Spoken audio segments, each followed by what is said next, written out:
আজকে ঢাকায় আওয়ামী লীগ ঝটিকা মিছিলের চেষ্টা করেছে। সেই চেষ্টা থেকে ৩২ জনকে আটক করেছে পুলিশ। বাংলাদেশ আওয়ামী লীগ বাংলাদেশের প্রাচীন একটি রাজনৈতিক দল। এই দলটির রাজনৈতিক কর্মকাণ্ডের উপরে, কার্যক্রমের উপরে নিষেধাজ্ঞা রয়েছে। কার্যক্রম নিষিদ্ধ আওয়ামী লীগ।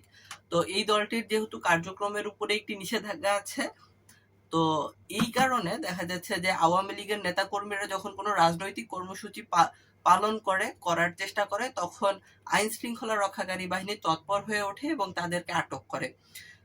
আজকে আহ, আজকে ভোরে ভোরে বাংলাদেশ উন্মুক্ত বিশ্ববিদ্যালয় ঢাকা মহানগর দক্ষিণের যে ছাত্রলীগের যে ইউনিট রয়েছে, সেই ইউনিটের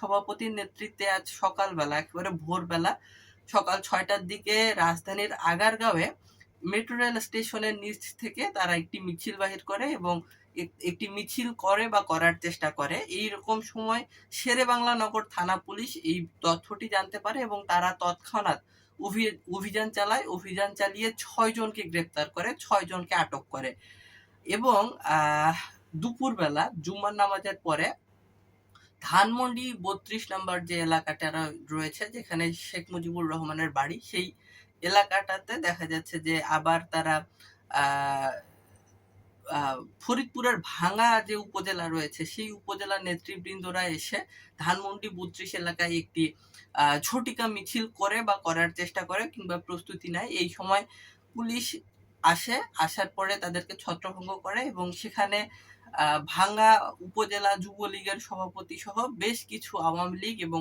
এর অঙ্গ সহযোগী সংগঠনের নেতাকর্মীদেরকে আটক করেছে।